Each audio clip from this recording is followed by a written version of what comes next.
Assalamualaikum warahmatullahi wabarakatuh. Selamat siang Bu Anggia Evitarini MPD, selaku dosen mata kuliah konseling populasi khusus dan rekan-rekan kelas R7K. Perkenalkan, kami dari kelompok 8 yang beranggotakan Awina Nur Oktavianisari dengan NPM 717, Maulana Sukmaliansyah dengan NPM 749, dan Amelia Widianti dengan NPM 758. Pada kesempatan hari ini, izinkan kami untuk mempresentasikan hasil diskusi kami dengan tema pembahasan LGBT dalam bimbingan dan konseling. Sebelum membahas lebih lanjut terkait LGBT dalam bimbingan dan konseling, perlu kita ketahui bahwa LGBT merupakan singkatan dari lesbian, gay, biseksual, dan transgender. Pengertian secara singkatnya, lesbian merupakan istilah untuk perempuan yang memiliki orientasi seksual kepada sesama perempuan dalam hal ketertarikan seksual, emosional, ataupun romantis seorang perempuan kepada perempuan lainnya. Kemudian ada gay. Gay merupakan istilah yang digunakan untuk menggambarkan seseorang yang tertarik secara seksual, emosional, atau romantis kepada orang lain dengan jenis kelamin yang sama. Hal ini menggambarkan ketertarikan pria kepada pria lainnya. Kemudian selanjutnya ada biseksual. Biseksual merupakan orientasi seksual yang menggambarkan ketertarikan seseorang terhadap lebih atau satu jenis kelamin, baik sesama jenis kelamin maupun lawan jenis. Selanjutnya ada transgender. Transgender berasal dari kata trans yang artinya pindah atau pemindahan, dan gender yang berarti jenis kelamin. Transgender merupakan istilah untuk orang yang merasa identitas gendernya berbeda dengan jenis kelamin biologisnya sejak lahir. Selanjutnya kita memahami konsep LGBT. Yang pertama, orientasi seksual. Hal ini mengacu pada ketertarikan romantis dan seksual seseorang terhadap orang lain. Setiap individu memiliki pola tertentu dalam merasakan ketertarikan terhadap orang lain. Ketertarikan ini bisa bersifat secara fisik, emosional, ataupun keduanya. Ketertarikan emosional mencakup perasaan cinta, kasih sayang, dan keintiman yang mendalam terhadap seseorang. Lalu, ketertarikan romantis berkaitan dengan keinginan untuk menjalin hubungan yang romantis dengan seseorang. Dan ketertarikan seksual ini merujuk pada ketertarikan fisik dan hasrat seksual terhadap orang lain. Kedua, identitas gender. Identitas gender merupakan perasaan dari dalam diri seseorang tentang jenis kelaminnya. Jika orientasi seksual berbicara tentang ketertarikan romantis dan seksual, maka identitas gender berbicara tentang bagaimana seseorang merasa tentang dirinya sendiri dalam konteks gender. Bagaimana seseorang tersebut merasa bahwa dirinya adalah sebagai laki-laki, atau perempuan, atau keduanya, atau bahkan bukan keduanya. Ketiga, ekspresi gender. Ekspresi gender merupakan cara seseorang menunjukkan identitas gendernya kepada dunia melalui penampilan, perilaku, dan cara mereka berinteraksi dengan orang lain. Hal ini mencakup seperti pilihan berpakaian, gaya rambut, cara berbicara, dan aspek lain dari kepribadian yang terkait dengan gender. Dan yang terakhir, spektrum LGBT. Spektrum LGBT merupakan istilah yang digunakan untuk menggambarkan keragaman orientasi seksual dan identitas gender yang ada di dunia. Spektrum LGBT menunjukkan bahwa manusia sangat beragam dalam hal orientasi seksual dan identitas gender. Dengan memahami spektrum LGBT, membantu kita menghargai dan menerima perbedaan individu. Dan setiap orang berhak atas kehidupan yang bebas dari diskriminasi dan kekerasan, terlepas dari orientasi seksualnya atau identitas gendernya. Metode bimbingan dan konseling yang digunakan untuk mengatasi permasalahan atau kasus LGBT itu yang pertama ada pendekatan client center atau pendekatan yang berpusat pada klien. Pada pendekatan ini, terapi digunakan untuk klien LGBT, yaitu perlu dimulai dengan membangun hubungan yang aman, terbuka, dan non-judgmental. Jadi, kita sebagai konselor tidak boleh menjudge mereka agar mereka merasa aman dan dihargai. Yang kedua ini ada pendekatan terapi perilaku kognitif atau kognitif behavioral terapi. Jadi terapi perilaku kognitif CBT bisa membantu klien mengidentifikasikan dan mengubah pola pikir atau perilaku negatif yang dapat mengkontribusi pada kesulitan emosional dan psikologis. Yang ketiga, ada ekspresi gender. Terapi ini berfokus pada ekspresi gender agar mengakui bahwa gender tidak terbatas pada dua kategori tradisional, yaitu laki-laki dan perempuan, dan memberikan ruang bagi mereka, para LGBT, untuk mengekspresikan identitas gender mereka secara bebas. Hal ini tuh termasuk mendukung klien transgender, non-biner, gender queer, dan mereka yang sedang mengalami perjalanan untuk mengeksplorasi atau mengubah ekspresi gender mereka. Nah, yang terakhir ada terapi narasi. Jadi, terapi narasi itu yaitu menganggap bahwa setiap individu adalah penulis dari ceritanya sendiri dan memiliki kekuatan untuk mengubah narasi hidup mereka. Dalam konteks LGBT ini, terapi ini berfokus pada membantu klien merangkai ulang cerita hidup mereka, mengatasi konflik internal, dan juga membangun narasi yang lebih positif serta memberdayakan diri mereka. Peran konselor dalam menangani kasus LGBT yang pertama itu ada pemberian empati. Jadi, konselor harus mampu memahami tantangan atau ketakutan dan perasaan klien yang mungkin mengalami diskriminasi atau kesulitan dalam menerima serta mengekspresikan identitas seksual atau gender mereka. Dengan empati ini dapat membantu mereka menciptakan ruang yang aman dan mendukung dalam terapi. Yang kedua itu ada pengetahuan. Jadi, pengetahuan ini mengacu pada pemahaman yang mendalam tentang isu-isu terkait orientasi seksual, identitas gender, stigma, dan tantangan yang dihadapi oleh individu yang mengalami LGBT. Konselor yang berpengetahuan dapat memberikan intervensi yang lebih tepat dan sesuai dengan kebutuhan klien. Yang ketiga ada memberikan dukungan. Dengan memberikan dukungan, konselor dapat mendengarkan mereka tanpa menghakimi, serta mengvalidasi perasaan mereka dan memberikan informasi yang berguna terkait identitas seksual atau gender mereka, termasuk cara-cara untuk menghadapi diskriminasi atau tekanan sosial.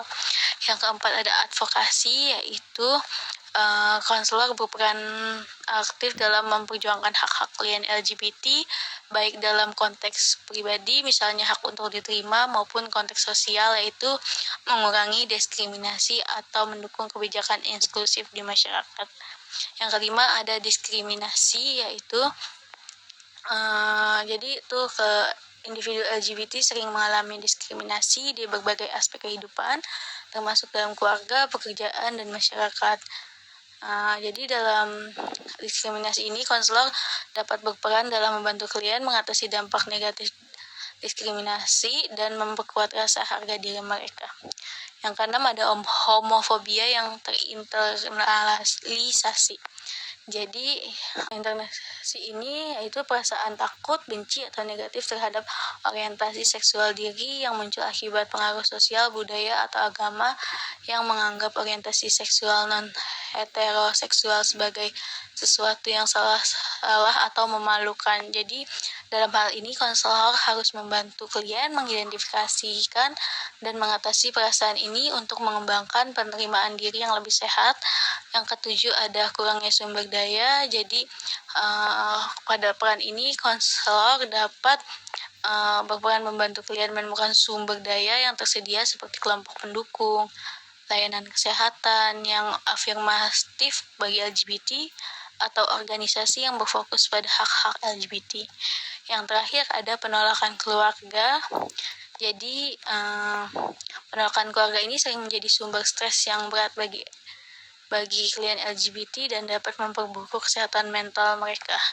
Jadi, pada peran ini tuh konselor berfungsi untuk mengatasi dampak dari penolakan ini serta membantu klien membangun atau menemukan jaringan dukungan alternatif yang dapat memberikan rasa aman dan dapat diterima.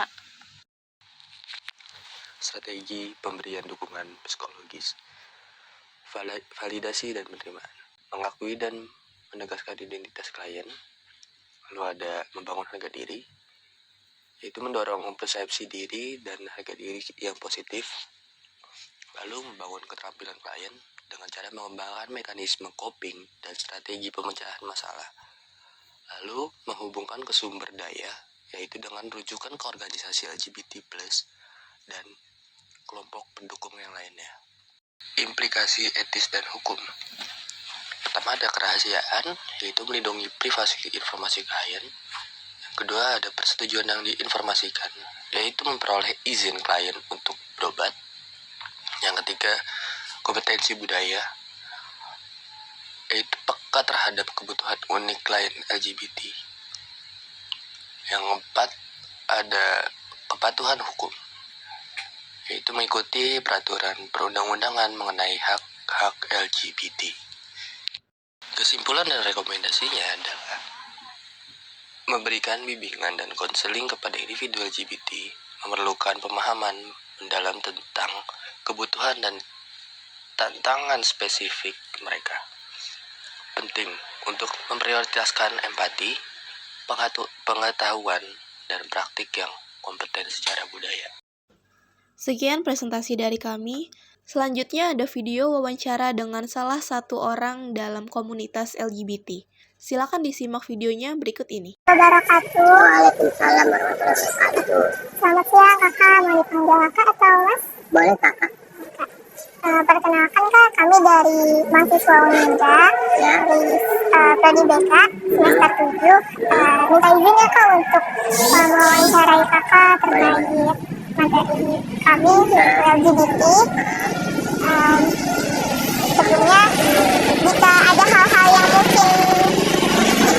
yang mungkin sekiranya kurang berkenan untuk kakak ceritakan, untuk kakak katakan, nanti bisa dikatakan aja kan, nanti mungkin kita next pertanyaan. Langsung aja ya kak, masuk ke pertanyaan. Kalau boleh tahu nama lengkap kakak? Nama kakak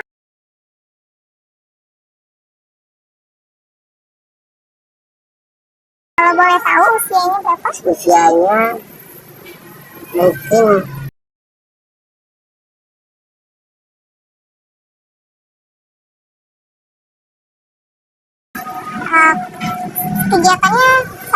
Kegiatannya saat ini usaha dagang usaha dagang apa kak kalau boleh tahu? minuman angkringan. Ya. Itu bukanya di mana kak, di rumah atau ada ruko? Angkringan seperti di jembatan, angkringan trotoar, walaupun jembatan pendek.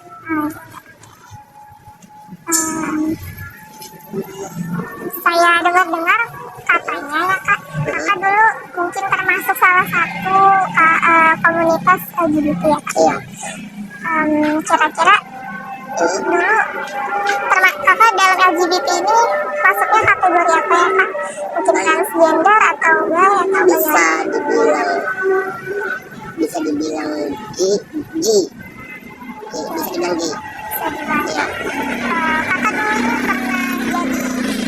Kakak dulunya pernah jadi waria atau Ya. Saya dulu juga di tahun 2012 sampai 2015 ikut menjadi Miss Waria di tahun 2014 atau 2015 event perlombaan Miss Waria ke Jakarta. Tiap bulan itu diadain perlombaan Miss Waria, saya perwakilan dari Jakarta Selatan. Berarti kakak jadi warianya itu Untuk event seperti perlombaan Miss Waria Jakarta Selatan, Jakarta Timur, Jakarta Pusat, Barat, seperti DKI Jakarta. Perlombaannya umumnya perlombaan diadakan di puncak. Itulah.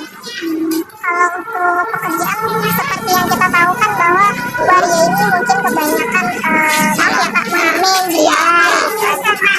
Dulu pernah iseng-iseng, tapi seru, ada duka ada suka dalam dunia anak jalanan. Ramai seperti apalagi namanya seperti waria itu duka juga termasuk banyak dukanya, tapi tergantung warianya cara membawakannya, bisa dibawa happy, bisa dibawa duka, ada juga. Ini maaf banget nih kak ya, maaf banget. Suka dan dukanya itu kayak gimana? Suka dan sukanya pasang kita anak jalanan happy, dibawa banyak kenalan, banyak walaupun dia dalam keadaan muda, bapak-bapak, ibu-ibu atau abang-abang atau cewek muda, bawa happy. Kalau dukanya kita sering dikatakan kawan seperti anak muda rombongan bisa ngeledek, ngata-ngatain, ngeludahin, macam-macam. Simpelnya kalau punya kalangan muda ngatain apalah, seperti kita dikatain, diledekin, diludahin, itu udah lumrah buat macam waria anak jalanan. Semacam diskriminasi gitu nggak? Seperti enggak sampai segituan. Karena kalau kalangan anak muda itu hanya bisa berani mengatakan ledek, ngata-ngatain untuk seperti apa tadi, yang diskriminasi itu enggak pernah. Kalau dari dukanya sendiri itu apa? Dukanya ya seperti kita dikatain kasar, kita dikatain diledekin, itu udah biasa. Tapi tergantung warianya, karena responnya aja sih.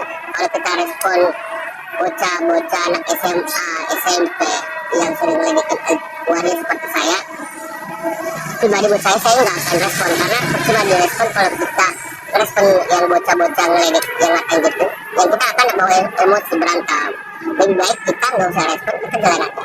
Posisi ngamen ya, walaupun di luar atau di mana, kalau bocah-bocah yang masih ngeledek nggak usah direspon, tergantung warianya sih ke bawahnya. Kalau saya pribadi nggak saya akan respon. Tadi kan kakak sendiri memilih untuk jadi waria ya kak. Apakah itu atas dasar keinginan dari kakak sendiri? Itu sih bukan pilihan ya, keinginan sih. Karena gimana ya, keadaan perekonomian. Jadi itu pun saya dulu bukan dalam jadi seperti ngamen, enggak.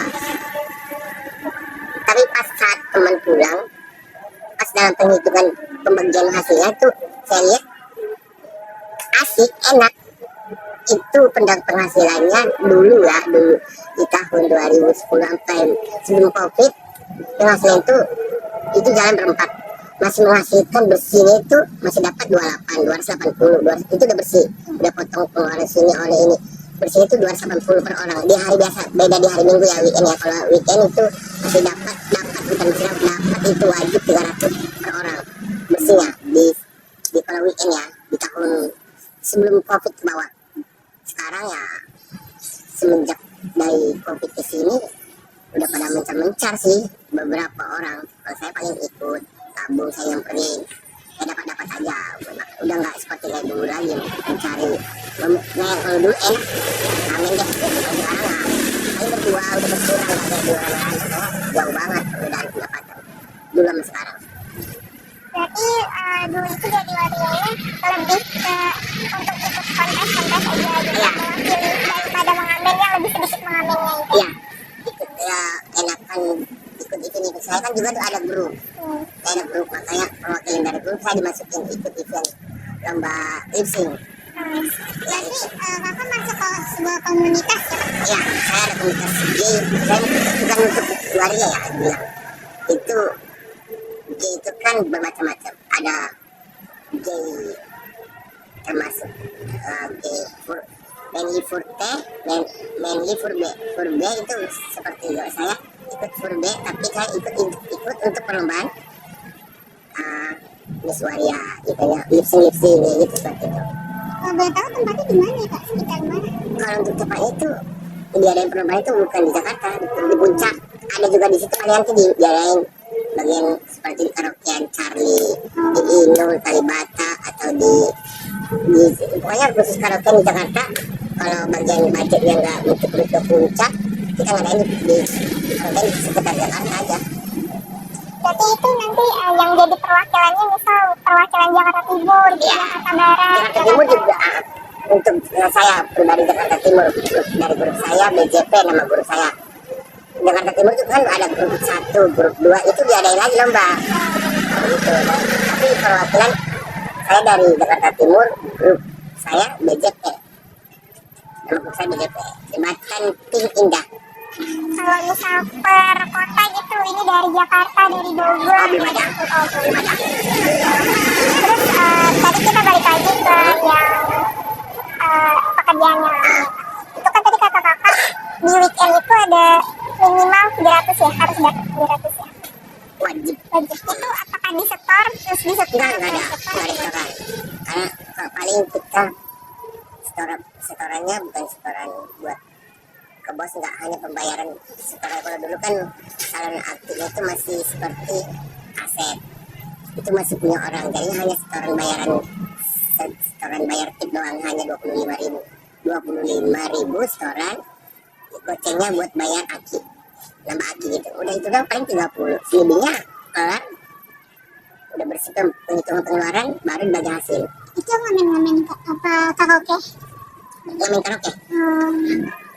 Kalau untuk kakaknya pas terjun ke dunia kayaknya itu setelah kakak jadi walinya apa gimana? Enggak, kurang apa tadi? Terjun ke dunia gayanya. Ya. Saya terjun ke dunia gay juga awalnya udah ada, tapi kalau mau juga di kampung nggak seluas di Jakarta. Saya terjun awalnya lulusan SMA dulu, saya ke Batam di bawah, di Batam ada salah sepupu, adanya dari mama, tinggal ada sana lulusan SMA. Kurang lebih nggak ada 18-19 bulan. Ada emang teman saya di sana, saya nggak tahu dia gay, tapi di bawahnya saya klub, berawal dari situ lah. Oh, ini dalam hati saya berkata, oh dunia LGBT klub ini luas juga. 7 bulan dari Batam dari Jakarta, lebih wow lagi Jakarta. Seperti seiringnya berjalan waktu ada situs-situs untuk mempertemukan macam LGBT, khususnya gay, ada aplikasinya. Jadi gampang untuk berkomunikasi, ketemu di mana, di mall depan rumah atau di luar bisa ketemu, karena zamannya sekarang zaman canggih, gampang untuk berkomunikasi sesama gay aplikasinya. Berarti berawal dari gaynya dulu ya, terus diajak ke klub dulu, baru nanti sampai Jakarta jadi waria gitu. Saya menjadi waria udah di Jakarta, karena teman saya juga nggak gay, nggak waria, nggak lesbi, semua saya rangkul sih, karena sesama bukan bisa dibilang sesama perjuangan lah, tergantung orangnya sih pembawanya. Tapi kakak tahu nggak sih teman kakak yang ngajak kakak ke klub ini dia gay? Tahu, dan ini juga tahu, tapi kan saya namanya juga saya dari desa, dari pelosok, tidak tahu namanya berpenampilan rapi, tidak tahu namanya klub seperti apa, tiba-tiba dibawa. Saya senang, dan hasrat saya juga masuk ke klub itu awalnya seru, lucu, karena kenapa ya?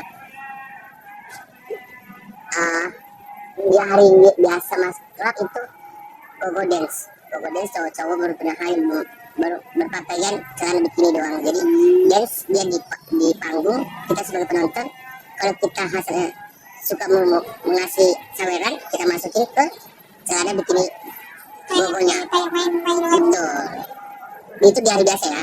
Kalau di hari weekend seperti malam Sabtu, malam Minggu itu nggak ada gogo dance, tapi itu udah party.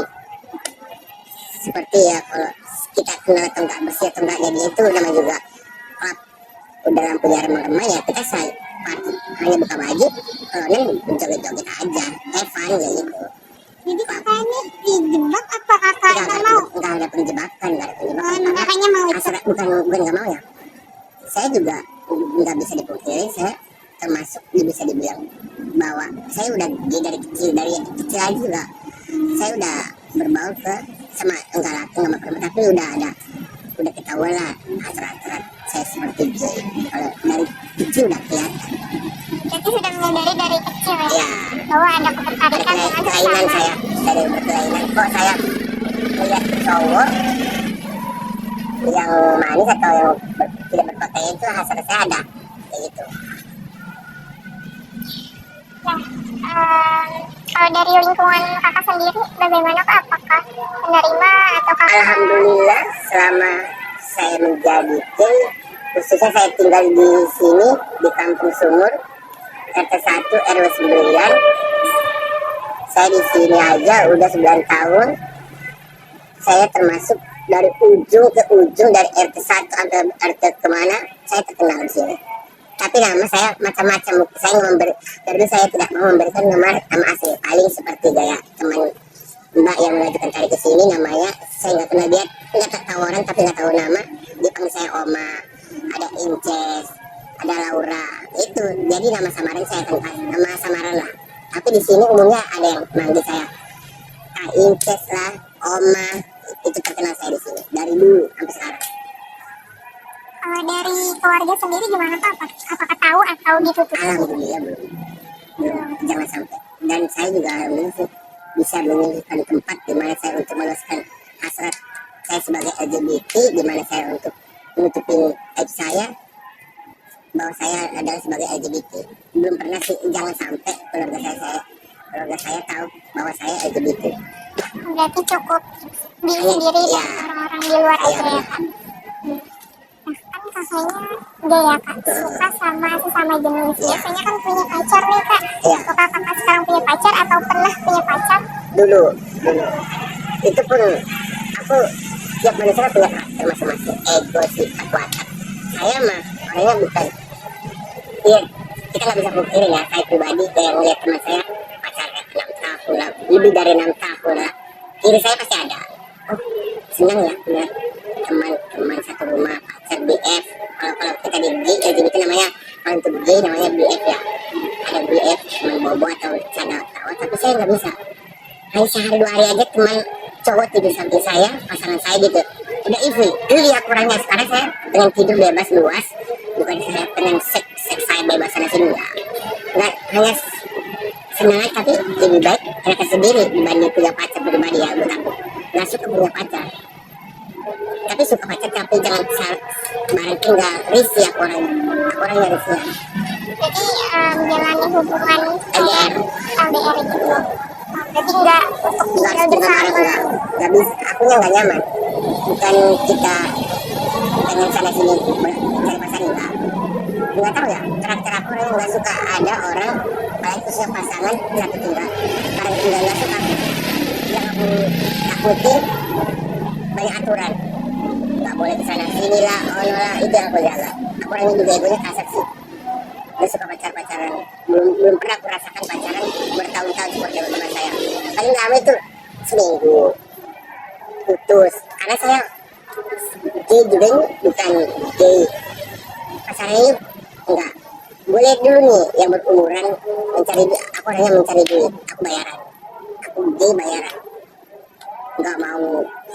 Ayo, walaupun dia ganteng, walaupun dia manis, muda, belum tentu saya suka, karena yang di pribadi saya tua nggak masalah, yang penting ada duit, bisa bayar saya, bisa masih bayar makan saya buat tambahan. Terus saya rugi kalau nggak ada duit sih pribadi ya, karena saya coba bayaran, saya kalau bisa dibilang escort, masa saya masa escort. Jadi uang itu yang dikasih dari pacar ini untuk kebutuhan sehari-hari. Kebutuhan saya seperti dia bisa bayar kosan, jalan-jalan, pokoknya kalau dia ada bisa lah untuk apa saya minta, dia makan ini bisa dikasih. Dulu juga baru putus sekitar 3 minggu. Awal dia royal, bayar kosan, jalan-jalan, makan, tapi kesini kok makin pelit. Saya minta ini tarsok, kok udah pembayaran kosan nggak ada nih, nggak ada respon. Alasannya bayar dulu, ntar saya ganti dulu gajian. Sampai situ, oh saya blok, saya udahin, udah gitu.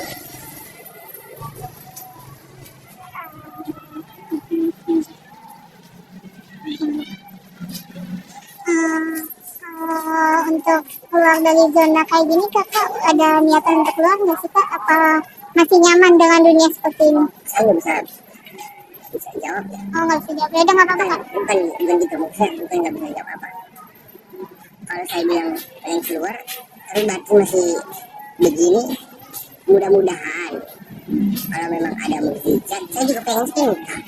Tapi yang mau terima saya dengan apa adanya aja. Ada sih, tapi ada perempuan di mana sama saya, tapi saya nggak ngerespon.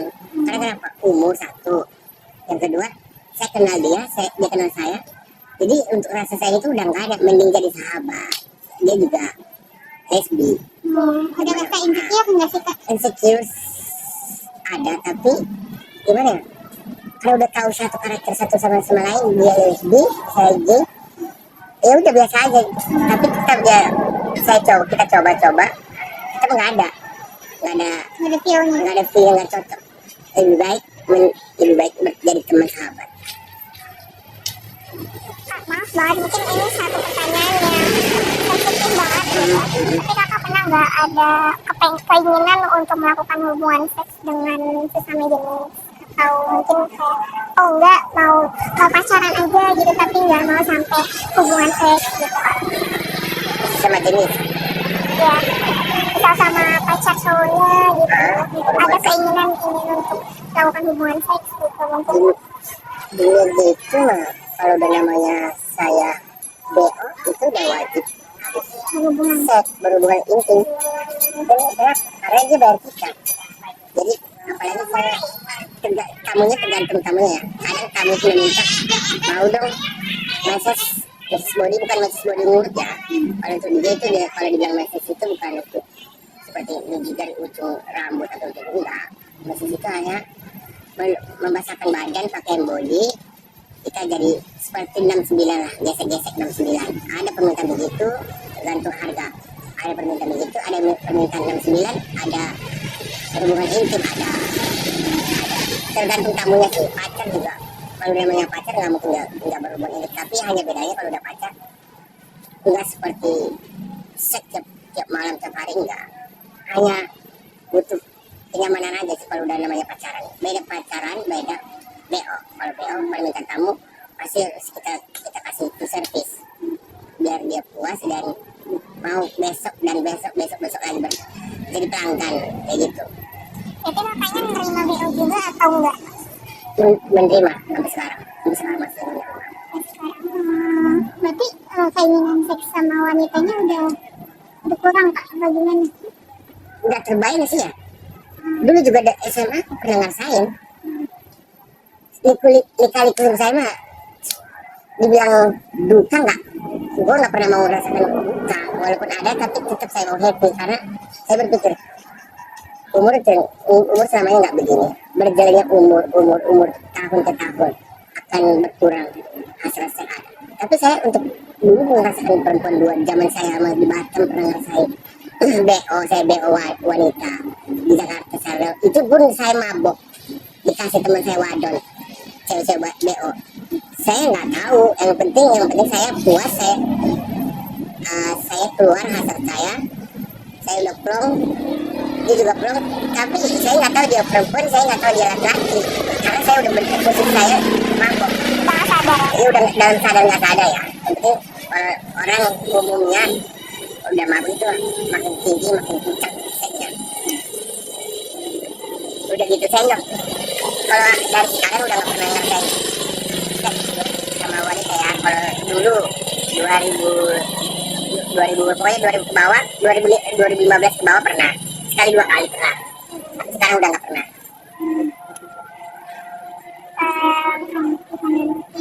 Kalau waktu itu kan kakak tadi sempat bilang ya dari Batam ya. Jadi kakak dari Batam asalnya, keluarga di Batam. Iya.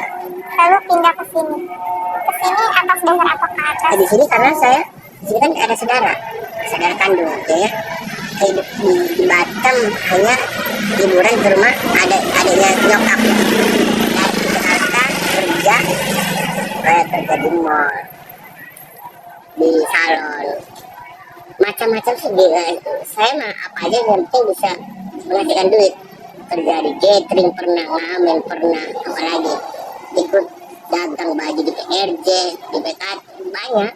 Saya apa aja kerja yang penting menghasilkan duit sih. Enggak sampai ngeluh, enggak, karena saya udah ngerasain Jakarta gimana sakitnya sih. Belum pernah sih saya rasakan duka selain ngamen ya kalau ngamen ya pasti ada dukanya, kita inilah gitu. Itu sampai sekarang masih ini kan kakak ngamen gitu di luar? Enggak. Oh, udah enggak sekarang? Masih tapi enggak sesering. Oh, sudah jarang. Buat saya gini sih, karena saya dagang, tapi ngamen buat buat modal tambahan saya aja sih, ya pikiran saya gitu, saya ngamen itu kan nggak ngeluarin modal, budgetnya nggak besar juga.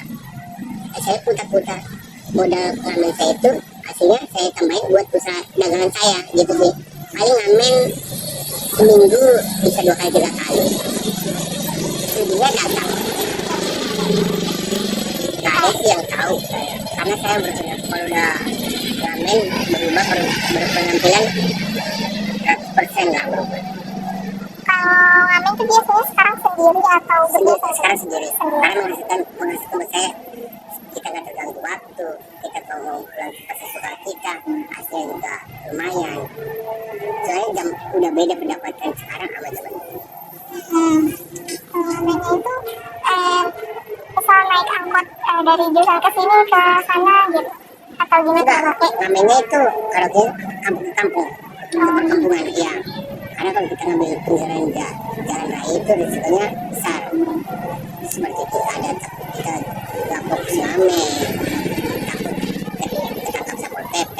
Tapi pribadi buat saya sih, dan umumnya juga teman-teman saya sekarang anak ke kampung-kampung karena enak di kampung dibanding pinggiran jalan raya. Kalau di kampung orang udah tahu kita, kenal kita, yang ngasih juga udah asik sama kita. Jadi enakan di kampung karena udah gaya gimana ya, kayak biasa ngasih ngopi dulu kak, ngobrol dulu kak. Nah jadi udah bertambah, jadi ngilangin kejenuhan usia lagi ngamen, ada teman, jadi bertambahnya teman-teman jadi ada banyak kenalan kita jadi. Tapi kalau ngamen tuh jalan ke perumahan kayak gini gitu ya, Kak, terus bawa-bawa sound ya, pakai speaker gitu. Kalau boleh tahu selama kakak jadi waria, kakak memperkenalkan diri sebagai apa sih? Kan bisa ada namanya tuh. Oh iya. Kakak biasanya gunakan nama siapa aja? Oh, nama samaran saya di nama panggilan saya kalau di grup atau di saya sudah berubah menjadi waria itu nama panggung saya Salsatella Permatasari. Ada lagi mungkin samaran lainnya? Kalau untuk di panggung sih umumnya Salsatella, tapi kalau di saya lagi ngamen namanya Laura. Iya. Tadi kan kakak udah cerita nih banyak pengalaman kakak yang sudah kakak jalanin selama ini. Nah, kakak ada nggak sih pesan dan kesan untuk generasi muda yang mengalami pengalaman tersebut gitu atau kesulitan tersebut? Untuk generasi anak muda gitu ya. Iya. Buat kalangan muda yang baru masuk di dunia LGBT, hanya bisa bilang kuat dan sabar menghadapi dunia LGBT kita, karena lingkungan dunia LGBT itu luas di seluruh dunia, khususnya Jakarta itu udah termasuk paling terbanyak enggak dia di kalangan komplek perkampungan desa itu udah umum banyak di ibu kota. Buat LGBT khususnya sabar menghadapi keadaan bahwa kita sadar sebagai karena kalau kita nggak membawakan CV diri kita sendiri, kita akan drop dan kena cacian dari orang-orang. Mau happy aja sih. Kalau untuk harapan untuk diri kakak sendiri ke depannya seperti apa, Kak? Saya sih menjalani dengan keadaan seiringnya berjalan waktu saja. Kalau memang ada mukjizat, saya akan berubah nasib. Kenapa enggak, saya akan berkeluarga. Kalau memang udah ada jodohnya dan nasib berbaik, tapi sekarang saya bawa happy dan happy aja sih. Happy ya, saya dagang kurang modal, saya ngamen buat tambahin ngamen, buat modal usaha saya tadi di SN Kopi, racikan kopi, sari dan macam-macam kayak gitu. Saya buat tambahan, saya ngamen buat tambahan modal kayak gitu. Kalau untuk kelemahan dan kelebihan diri kakak sendiri nih, kakak tahu nggak? Kelemahan saya pintar dalam berbicara, ngerayu.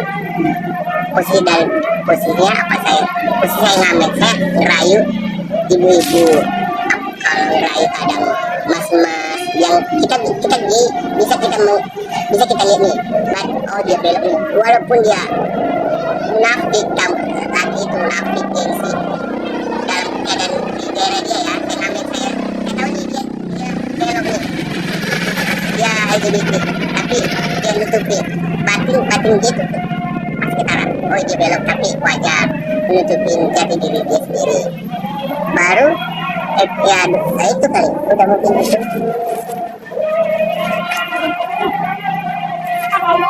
Ada lagi nggak kabar? Mungkin pertanyaan dari lu mau? Ya nggak apa-apa dari dia. Mungkin udah kita cukup segitu aja. Kami juga mohon maaf ya Kak kalau misal ada kata-kata atau kalimat yang kurang berkenan di hati Kakak.